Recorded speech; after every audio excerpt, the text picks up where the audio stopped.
Not just family members, but even gods who are known for their unpredictable tempers suddenly surged with enthusiasm.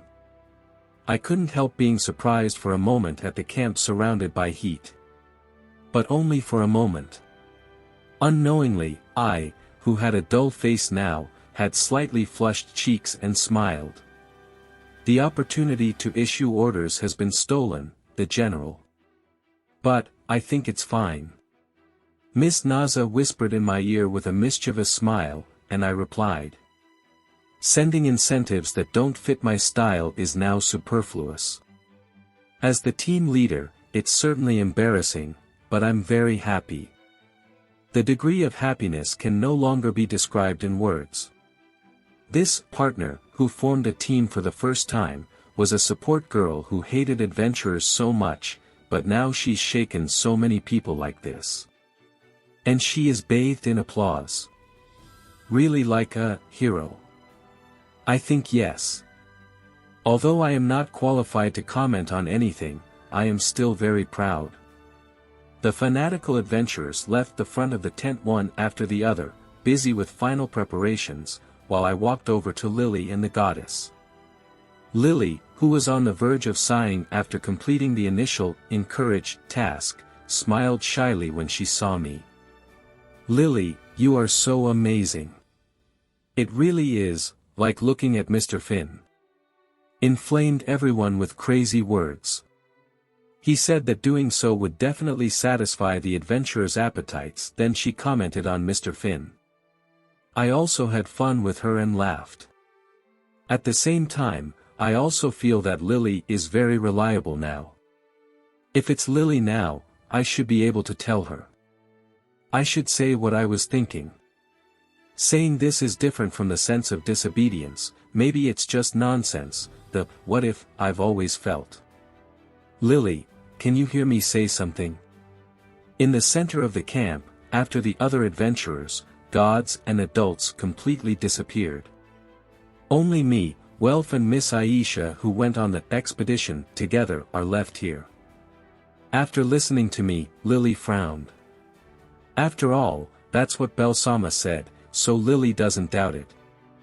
But Lily still can't fully accept it. Lily thinks that the possibility of this kind of thing happening is extremely low. Well, that's fine. I also think Lily said that's right, as long as it lingers in the back of her mind for a moment. Lily smiled and said, understood, after I pleaded like that, and nodded. Maybe I shouldn't say something weird to upset the commander who has overall responsibility for the battle. In fact, until now. I thought so I didn't want to say it. However, Lily has grown significantly more than me and I decided to trust her. I also want to say a few words, may I? At this time, Miss Cassandra, who was holding a long staff, cautiously said. What, Cassandra? You're not going to talk about your dream again, are you? Precognitive dream. Miss Daphne glared, making Miss Cassandra shake with tears in her eyes. Lily and the others started to get nervous because her eyes were focused on her. I wanted to help her and asked a question. Did you see the dream again? Yes. How was the dream? I really don't mean. It seems like there's no escape route, and there's no escape.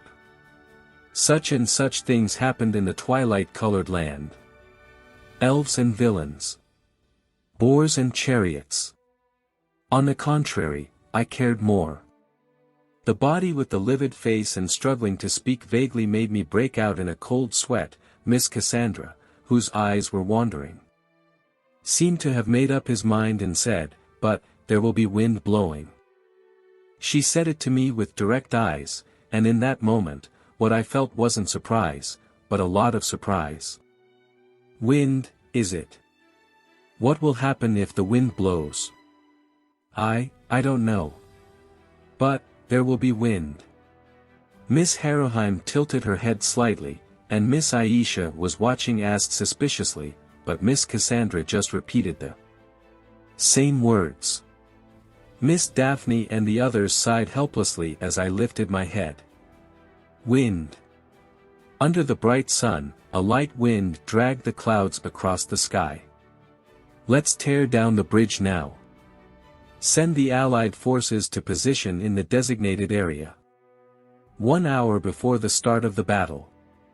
Under the order of Shakti, the head of the Ganesha family, the guild staff and the staff members withdrew from the bridge, which leads to the ruins of the city of Ulza. Seeing this movement, the Allied adventurers who were anxiously waiting in front of the camp rushed together.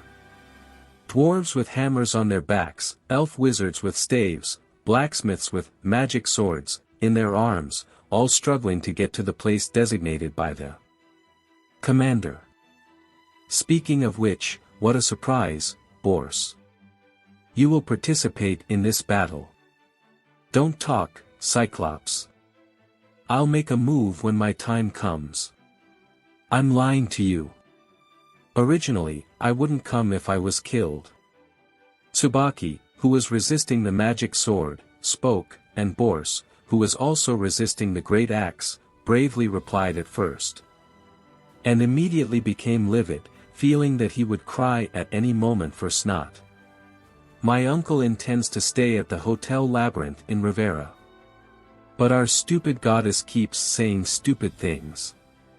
Saying that she wants to let the goddess of beauty Freya look good, she really went into battle. In the end, I was dragged by force. And is it really just that? No, no. If it wasn't for Rabbit's Foot and Gale Wind, I would have burped a long time ago. Hurry up before it becomes a troublesome thing. Paying off debts is what Rivera does. The footsteps of countless adventurers running in great strides made the wide stone bridge vibrate. It is true. So you have to show your manhood. Tsubaki laughed out loud when he heard Bors finally screaming in despair, and immediately grabbed the road in the other direction after crossing the bridge. The other adventurers followed his example and gradually dispersed. No parting words. Everyone knew very well that no words, however well prepared, no tearful words could comfort the thought of the enemy that awaited them. Deep in the ruins of the forest, there is even a cellar. There are many places to hide, and people fear that we will not be found. When playing hide and seek, others cannot find us, but it hurts like the sunset.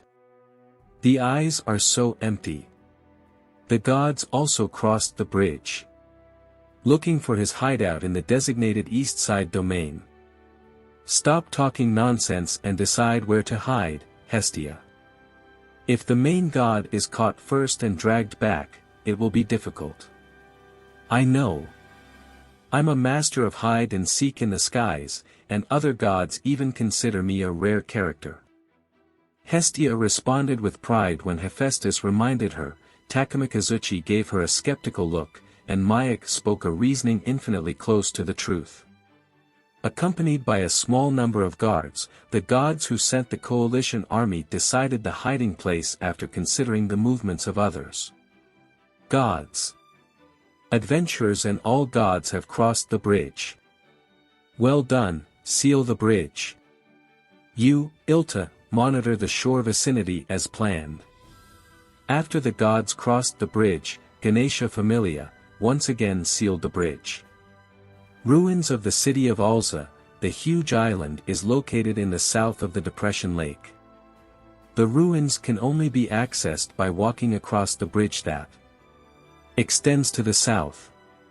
Even if you want to swim across the lake, it does not escape the eyes of the military police who are uniformly distributed along the four sides of the bank. In other words, even if someone intervenes, or monsters and third forces appear, as long as they cannot break through the second level, it is impossible to break into the ruins. Unless the flowers of one of the gods are all broken, the steel fencing set up by Shakti and the others, the war in which many families are engaged never. It will end by itself. Goddess Freya. In the western part of the urban ruins, in the Freya Familia formation. Otter, who was using the equipment, approached Freya, who was sitting on the throne. Stone. What's the matter, Otter? The guild finally sent the flower. It is the flag that determines victory or defeat in war games, and it is also the key. He delivered lilac flowers. It's really ironic. Looking at this beautiful purple flower, Freya showed a self-deprecating smile. What do you mean? Is nothing. Freya took the flower and held it to her chest. What she's wearing now isn't her usual flame-shaped black dress. It is a pure and elegant white dress, like a bride's dress. As if she wanted to get rid of all her attachments, the pure white goddess said to the Boaz, "Win, Otter. Obey. Make sure you get Bel. The only way left is this one. Obey." The warrior just nodded in response. Each time, he just nodded. There is only one purpose, to carry out the will of the goddess. The reddish coral eyes looked in that direction. Long golden hair fluttered in the wind, and Haydeen looked up at the goddess with an unchanged expression. "Why are you standing here stupidly, worm?" "Shut up, stupid cat. I'm just deciding my allegiance. The shoulder cape on your left shoulder, turn around." He turned his back on his master, lowered his glasses with one hand and announced to the front. "This loyalty will be dedicated to this lady. All is under my command, noble members of the goddess family." The commander's voice rang out from the massive remains, and the strong warriors roared. The emerald green lakes shuddered and roared loudly, which could be considered the bugle call announcing the arrival of war.